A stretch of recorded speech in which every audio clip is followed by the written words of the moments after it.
어제 저녁 혼자 밥상을 차리면서 이런 생각 해보셨습니까? 왜 나만 이렇게 힘들까? 자식들은 제 갈 길로 바쁘고 배우자는 텔레비전만 보고 그저 부엌과 거실을 오가며 하루를 보냅니다. 아침에 눈 뜨면 몸은 무겁고 밤에 누우면 잠은 안 오고 머릿속엔 온통 걱정뿐입니다. 자식 걱정, 돈 걱정, 건강 걱정. 그렇게 하루하루가 무겁게 지나갑니다. 그런데 말입니다. 법륜 스님은 이렇게 말씀하셨습니다. 괴로움은 밖에 있는 것이 아니라 마음속에 있습니다. 처음 이 말을 들었을 때 화가 났습니다. 무슨 소리냐고요. 세상이 이렇게 힘든데 자식들이 이렇게 무심한데 그게 내 마음 탓이라고요? 그런데 스님의 말씀을 곱씹어 듣다 보니 정신이 번쩍 들었습니다. 오늘 이 이야기는 더 이상 괴로워하지 않으셔도 되는 이유를 법륜 스님의 지혜로 풀어드리려 합니다. 이건 종교 이야기가 아닙니다. 마음을 가볍게 만드는 아주 현실적이고 구체적인 삶의 지혜입니다. 먼저 이 이야기부터 시작하겠습니다. 어제 동네 병원에 가는 길이었습니다. 사거리 신호등 앞에서 멈춰 섰습니다. 빨간불이 켜져 있었죠. 그런데 그 신호등이 계속 빨간불만 켜져 있는 겁니다. 5분이 지나도 10분이 지나도 파란불이 안 들어옵니다. 고장이 난 겁니다. 그 앞에서 어떻게 하시겠습니까? 대부분의 사람들은 이렇게 합니다. 신호등을 째려봅니다. 화를 냅니다. 이게 뭐 하는 짓이야? 시에서는 뭐라는 거야? 하면서 짜증을 냅니다. 심지어 어떤 분은 차에서 내려서 신호등 기둥을 발로 차기도 합니다. 그런데 말입니다. 그 신호등이 화를 알아듣습니까? 아무리 소리를 질러도 발로 차도 그 신호등은 여전히 고장난 채로 빨간불만 켜져 있습니다. 달라지는 건 아무것도 없습니다. 달라지는 건 단 하나뿐입니다. 혈압이 오르고 마음이 괴로워질 뿐입니다. 법륜 스님은 말씀하십니다. 세상은 뜻대로 되지 않습니다. 그걸 받아들이십시오. 이 말씀이 무슨 뜻인지 아십니까? 평생을 살아오면서 세상을 통제하려고 애쓰셨습니다. 자식들이 이렇게 살았으면 좋겠다. 남편이 저렇게 해줬으면 좋겠다. 날씨가 맑았으면 좋겠다. 아픈 데가 없었으면 좋겠다. 그렇게 온갖 것들을 뜻대로 만들려고 애를 쓰셨습니다. 그런데 세상은 단 한 번도 뜻대로 된 적이 없습니다. 자식들은 바라는 대로 살지 않습니다. 남편은 원하는 말을 해주지 않습니다. 비는 올 때 오고 몸은 아플 때 아픕니다. 그 모든 것이 통제 밖에 있습니다. 그런데 아직도 그것들을 통제하려고 애를 쓰고 계십니다. 그게 바로 괴로운 이유입니다. 신호등이 고장났으면 다른 길로 가면 됩니다. 아니면 잠시 기다렸다가 차가 안 올 때 조심해서 건너면 됩니다. 그런데 고장난 신호등 앞에서 평생을 화내고 계신 겁니다. 이제 그 신호등에서 눈을 떼십시오. 바꿀 수 없는 것들에 대해 화내지 마십시오. 자식들의 선택, 남편의 성격, 세상의 흐름. 그것들은 몫이 아닙니다. 할 수 있는 건 단 하나입니다. 그 상황을 받아들이고 선택할 수 있는 것에 집중하는 것입니다. 그게 바로 속 편하게 사는 첫 번째 비밀입니다. 그런데 이게 전부가 아닙니다. 법륜 스님은 우리가 평생 짊어지고 다니는 또 다른 짐에 대해 이야기하십니다. 10년 전, 20년 전의 상처를 아직도 품고 계시다면 그 냄새나는 쓰레기 봉투를 왜 아직도 거실에 두고 계신지 묻습니다. 그리고 동네 친구들과 비교하며 마음 졸이는 일에 대해서도 자식에게 기대하며 상처받는 일에 대해서도 스님은 우리가 미처 몰랐던 진실을 알려주십니다. 오늘 이 영상 끝까지 들으시면 마음이 왜 이렇게 무거웠는지, 그리고 어떻게 하면 이 무게를 내려놓을 수 있는지 정확히 아시게 될 겁니다. 지금부터 법륜 스님이 전하는 속 편한 삶의 5가지 비밀을 하나씩 풀어드리겠습니다. 자, 이제 2번째 이야기를 해드리겠습니다. 어젯밤 쓰레기를 버리러 나가셨습니까? 음식물 쓰레기 봉투를 들고 밖으로 나가서 정해진 장소에 버리고 오셨을 겁니다. 그 쓰레기 봉투 안에는 뭐가 들어 있었습니까? 상한 김치, 먹다 남은 반찬, 과일 껍질, 온갖 것들이 섞여서 냄새가 났을 겁니다. 그런데 말입니다. 그 쓰레기 봉투를 버리고 나서 다시 집으로 가지고 오십니까? 아니죠. 한번 버린 쓰레기는 다시 들고 오지 않습니다. 그런데 왜 마음속의 쓰레기는 계속 들고 다니십니까? 10년 전에 며느리가 나한테 그런 말을 했어. 20년 전에 남편이 나한테 그랬어. 30년 전에 시어머니가 나를 무시했어. 그건 이미 지나간 일입니다. 어제도 아니고 10년 전입니다. 20년 전입니다. 그런데 아직도 그때의 상한 감정을 마음속에 품고 계십니다. 매일 그 냄새나는 쓰레기 봉투를 거실로 가지고 와서 코를 대고 킁킁거리며 아, 이거 진짜 냄새 나네 하면서 괴로워하고 계신 겁니다. 법륜 스님은 이렇게 말씀하셨습니다. 과거는 이미 지나갔습니다. 그것을 붙잡고 있는 건 스스로입니다. 들어보십시오. 며느리는 10년 전 그 말을 기억도 못합니다. 남편도 20년 전 일은 까맣게 잊었습니다. 시어머니는 이미 돌아가셨을 수도 있습니다. 그런데 유일하게 그 일을 매일 되새기며 괴로워하고 계십니다. 이건 참 억울한 일입니다. 상처를 준 사람은 까맣게 잊고 편하게 살고 있는데 상처를 받은 사람만 평생 그 상처를 붙잡고 피를 흘리고 있는 겁니다. 이제 그 쓰레기 봉투를 버리십시오. 그때 그 사람이 그랬어라는 생각이 떠오르면 이렇게 말씀하십시오. 그래, 그랬지. 그런데 그건 이미 지나간 일이야. 나는 오늘을 살 거야. 처음엔 어렵습니다. 오랜 습관이니까요. 하지만 연습하십시오.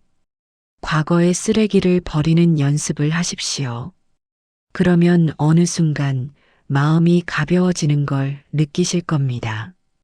냄새나는 봉투를 내려놓고 나니 숨이 편해지는 걸 느끼실 겁니다. 그게 바로 속 편하게 사는 2번째 비밀입니다. 3번째 이야기를 해드리겠습니다. 동네 마실 나가셨을 때를 떠올려 보십시오. 동네 친구들을 만나면 무슨 이야기를 하십니까? 우리 아들은 대기업 다닌다. 우리 딸은 의사랑 결혼했다. 우리 손주는 영어를 잘한다. 그 이야기를 들으면 마음은 어떻습니까?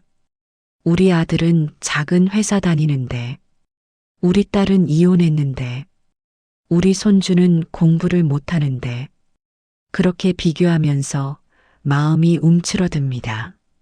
내 삶이 초라해 보입니다. 남들은 다 잘 사는 것 같고, 나만 못 사는 것 같습니다. 그런데 말입니다. 법륜 스님은 이렇게 말씀하셨습니다. 남과 비교하는 순간 남의 삶을 사는 겁니다. 이 말씀을 곱씹어 보십시오. 남의 자식과 내 자식을 비교할 때 내 자식의 가치를 보지 않고 남의 자식의 기준으로 내 자식을 재고 있는 겁니다. 그건 마치 남이 입던 헌옷을 몸에 입혀놓고 왜 나한테는 안 맞지? 하면서 몸을 탓하는 것과 같습니다. 남의 옷은 남에게 맞게 만들어진 겁니다. 각자에게는 각자의 옷이 있습니다. 친구의 아들이 대기업에 다닌다고요? 좋은 일입니다. 그런데 그 아들이 집에 와서 부모와 밥을 먹습니까? 친구는 그 아들의 얼굴을 일주일에 한 번이라도 봅니까? 반면에 아들은 작은 회사에 다니지만 주말마다 집에 와서 밥을 먹습니다. 말을 들어줍니다. 그게 얼마나 큰 축복인지 비교 때문에 보지 못하고 계신 겁니다. 친구의 딸이 의사와 결혼했다고요? 그런데 그 딸이 행복합니까? 의사 남편은 밤늦게까지 일하고 딸은 혼자 아이를 키우며 외롭게 삽니다. 친구는 그걸 자랑하지만 속으로는 딸이 걱정됩니다. 반면에 딸은 이혼했지만 씩씩하게 혼자 살아갑니다. 기대지 않고 스스로 일어서려고 애씁니다. 그게 얼마나 대단한 일인지 비교 때문에 보지 못하고 계신 겁니다. 남과 비교하지 마십시오. 남의 삶은 남의 것이고 삶은 각자의 것입니다. 자식이 비록 남들보다 덜 성공한 것처럼 보여도 손주가 비록 공부를 못해도 그들은 피를 나눈 소중한 사람들입니다. 그들을 남의 기준으로 재지 마십시오. 그들을 있는 그대로 바라보십시오. 그러면 지금 이 순간에도 충분히 축복받은 삶을 살고 있다는 걸 깨닫게 되실 겁니다. 그게 바로 속 편하게 사는 세 번째 비밀입니다. 네 번째 이야기를 해드리겠습니다. 배를 타보신 적이 있으십니까? 바다 위를 떠다니는 배 말입니다. 배는 물 위에 떠 있어야 합니다. 그런데 배 밑바닥에 구멍이 나면 어떻게 됩니까? 물이 들어옵니다. 배는 점점 무거워지고 결국 가라앉습니다. 그런데 이 상황에서 대부분의 사람들은 이렇게 합니다. 이 파도가 문제야. 바람이 너무 세. 날씨가 왜 이래? 밖에 파도를 욕합니다. 바람을 탓합니다. 날씨를 원망합니다. 그런데 배는 계속 가라앉습니다. 왜냐하면 문제는 밖이 아니라 안에 있기 때문입니다. 배 밑바닥의 구멍, 그게 문제입니다. 법륜 스님은 이렇게 말씀하셨습니다. 괴로움은 밖에서 오는 것이 아니라 마음에서 옵니다. 들어보십시오. 자식이 전화를 안 한다고 괴로운 건 자식 때문이 아닙니다. 자식은 부모에게 자주 전화해야 한다는 생각 때문입니다. 남편이 말을 안 해준다고 괴로운 건 남편 때문이 아닙니다. 남편은 내 말을 들어줘야 한다는 기대 때문입니다. 친구가 무시한다고 괴로운 건 친구 때문이 아닙니다. 사람들은 나를 존중해줘야 한다는 집착 때문입니다. 이 말이 무슨 뜻인지 아십니까? 마음이 괴로운 건 밖의 상황이 문제가 아니라 그 상황을 받아들이지 못하는 마음이 문제라는 뜻입니다. 배 밑바닥에 구멍이 났으면 밖의 파도를 탓할 게 아니라 그 구멍을 메워야 합니다. 마음에 구멍이 났으면 남을 탓할 게 아니라 그 마음을 돌봐야 합니다. 자식이 전화를 안 해서 괴롭다고 생각하는 대신 자식은 바쁘니까 그럴 수 있지. 나는 나대로 오늘 하루를 잘 보내면 되지라고 생각하십시오. 남편이 말을 안 들어줘서 괴롭다고 생각하는 대신 남편은 원래 말이 없는 사람이지. 내가 친구한테 전화해서 이야기하면 되지라고 생각하십시오. 친구가 무시해서 괴롭다고 생각하는 대신 친구도 자기 문제가 있어서 그런 거지. 나는 나를 존중하면 되지라고 생각하십시오. 마음속 구멍은 스스로 메워야 합니다. 남이 메워줄 수 없습니다. 자식이 전화한다고 메워지지 않습니다. 남편이 말을 들어준다고 메워지지 않습니다. 친구가 인정해준다고 메워지지 않습니다. 그 구멍은 스스로 나는 이대로 괜찮다고 받아들일 때 메워집니다. 그게 바로 속 편하게 사는 네 번째 비밀입니다. 다섯 번째, 마지막 이야기를 해드리겠습니다. 이건 가장 중요한 이야기입니다. 마음을 단단히 먹고 들으십시오. 자식을 키우면서 얼마나 많은 것을 희생하셨습니까? 밤새 아픈 아이를 안고 병원을 뛰어다니셨습니다. 굶어도 아이 밥은 먹였습니다. 추워도 아이 옷은 입혔습니다. 대학 보내려고 밤낮으로 일하셨습니다. 결혼 자금 마련하느라 허리가 휘도록 일하셨습니다. 그리고 이제 자식에게 이렇게 바랍니다. 이제 나 좀 챙겨줬으면 좋겠어. 가끔 전화라도 해줬으면 좋겠어. 명절에는 꼭 와줬으면 좋겠어. 그런데 자식들은 바라는 만큼 해주지 않습니다. 전화도 잘 안 하고 명절에도 바빠서 못 온다고 합니다. 그러면 상처받습니다. 섭섭합니다. 화가 납니다. 내가 너 키우느라 얼마나 고생했는데, 내가 너 하나 보려고 평생을 살았는데, 그런데 법륜 스님은 이렇게 말씀하셨습니다. 자식에게 기대하는 것은 빛독촉과 같습니다. 이 말씀을 처음 들었을 때 충격을 받았습니다. 무슨 소리냐고요. 자식을 키운 건 당연한 일인데 이제 자식이 챙겨주길 바라는 게 왜 빛독촉이냐고요. 그런데 곰곰이 생각해 보니 스님 말씀이 맞았습니다. 들어보십시오. 자식을 키운 건 자식이 원해서가 아닙니다. 스스로 선택한 겁니다. 아이를 낳기로 선택했고 아이를 키우기로 선택했습니다. 그건 책임이었고 의무였습니다. 그런데 이제 와서 내가 너를 키워줬으니까 너는 나를 챙겨야 해라고 말하는 건 마치 은행이 돈 빌려줬으니까 이자 내세우라고 독촉하는 것과 같습니다. 자식은 빚진 게 없습니다. 자식을 키운 건 사랑이었어야 합니다. 조건 없는 사랑이었어야 합니다. 내가 이렇게 해줬으니까 너도 이렇게 해야 해라는 건 사랑이 아니라 거래입니다. 그럼 나는 어떡하라는 거냐고 물으실 겁니다. 자식을 놓아주십시오. 자식은 소유물이 아닙니다. 자식은 독립된 인격체입니다. 자식에게는 자식의 인생이 있습니다. 자식의 배우자, 자식의 자녀, 자식의 직장, 자식의 꿈. 그 모든 것들이 자식의 삶을 채우고 있습니다. 이제 그 삶의 중심이 아닙니다. 이제 그들의 삶에서 한 걸음 물러나 있는 사람입니다. 그게 섭섭하십니까? 당연합니다. 평생을 자식 중심으로 살아오셨는데 이제 와서 한 걸음 물러나라니 허전하고 외로우실 겁니다. 그런데 말입니다. 그 허전함과 외로움을 자식에게 채워달라고 하지 마십시오. 그건 자식의 몫이 아닙니다. 그건 각자의 몫입니다. 이제 삶을 사셔야 합니다. 자식의 엄마, 자식의 아빠가 아니라 스스로로 사셔야 합니다.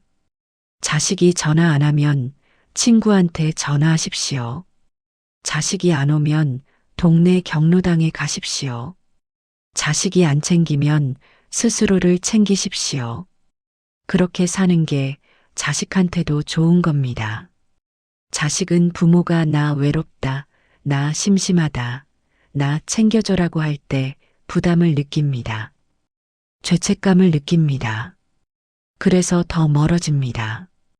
반대로 부모가 나는 나대로 잘 지낸다. 너는 내일하고 있어라고 할 때 자식은 마음이 편합니다. 그래서 오히려 더 자주 연락합니다. 더 자주 찾아옵니다. 자식에게 기대하지 마십시오. 자식을 사랑이라는 이름의 빚쟁이로 만들지 마십시오. 자식을 놓아주십시오. 그리고 삶을 사십시오. 그게 바로 속 편하게 사는 5번째 비밀입니다. 자, 이제 마무리하겠습니다. 오늘 이 영상에서 우리는 법륜 스님의 지혜를 빌려 5가지 진실을 마주했습니다. 첫째, 세상은 뜻대로 되지 않습니다. 고장난 신호등 앞에서 화내지 마십시오. 통제할 수 없는 것들을 놓아주십시오. 둘째, 과거는 이미 지나갔습니다. 냄새나는 쓰레기 봉투를 거실로 가지고 오지 마십시오. 어제의 상처를 오늘의 무기로 삼지 마십시오. 셋째, 남과 비교하지 마십시오. 남의 헌옷을 입고 몸을 탓하지 마십시오. 각자에게는 각자만의 옷이 있습니다. 넷째, 괴로움은 밖이 아니라 안에서 옵니다. 구멍난 배의 파도를 탓하지 말고 배 밑바닥에 구멍을 메우십시오. 다섯째, 자식에게 기대하지 마십시오. 사랑을 빚으로 만들지 마십시오. 자식을 놓아주고 삶을 사십시오. 이 5가지는 쉽지 않은 진실입니다. 처음에는 받아들이기 어려울 수도 있습니다. 이게 내가 평생 살아온 방식인데 어떻게 하루아침에 바꾸냐고 생각하실 수도 있습니다. 맞습니다. 하루아침에 바뀌지 않습니다. 하지만 오늘부터 시작할 수는 있습니다. 오늘 아침 자식에게서 전화가 안 왔다고 괴로워하는 대신 자식은 바쁘니까 그럴 수 있지. 나는 나대로 오늘 하루를 잘 보내면 되지라고 생각해 보십시오. 오늘 저녁 10년 전 며느리가 한 말을 떠올리며 화를 내는 대신 그건 이미 지나간 일이야. 나는 오늘을 살 거야 라고 말해 보십시오. 오늘 밤 친구의 자식과 내 자식을 비교하며 속상해하는 대신 우리 아들은 우리 아들대로 잘하고 있어라고 인정해 보십시오. 그렇게 하루하루 조금씩 연습하십시오. 처음에는 어색할 겁니다. 익숙하지 않을 겁니다. 하지만 계속하다 보면 어느 순간 마음이 가벼워지는 걸 느끼실 겁니다. 이제 누군가의 부모가 아니라 스스로입니다. 이제 누군가의 배우자가 아니라 스스로입니다. 이제 세상이 원하는 모습이 아니라 원하는 모습으로 살아갈 수 있습니다. 그게 바로 노년의 품격입니다. 그게 바로 속 편하게 사는 삶입니다. 법륜 스님은 이렇게 말씀하셨습니다. 행복은 밖에서 오는 것이 아니라 마음에서 옵니다. 행복은 자식이 주는 게 아닙니다. 남편이 주는 게 아닙니다.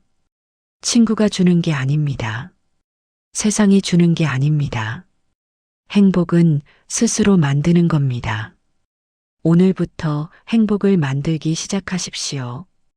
통제할 수 없는 것들을 놓아주고 과거의 쓰레기를 버리고 남과의 비교를 멈추고 마음의 구멍을 메우고 자식에 대한 기대를 내려놓으십시오. 그러면 비로소 자유로워질 겁니다. 비로소 평온해질 겁니다. 비로소 속 편하게 살 수 있을 겁니다. 충분히 잘 살아오셨습니다. 이제는 스스로를 위해 사십시오. 오늘이 어제보다 더 가볍고 평온하기를 진심으로 바랍니다. 오늘 영상이 도움이 되셨다면 구독과 좋아요로 함께 해주십시오. 평온한 노년을 응원합니다. 감사합니다.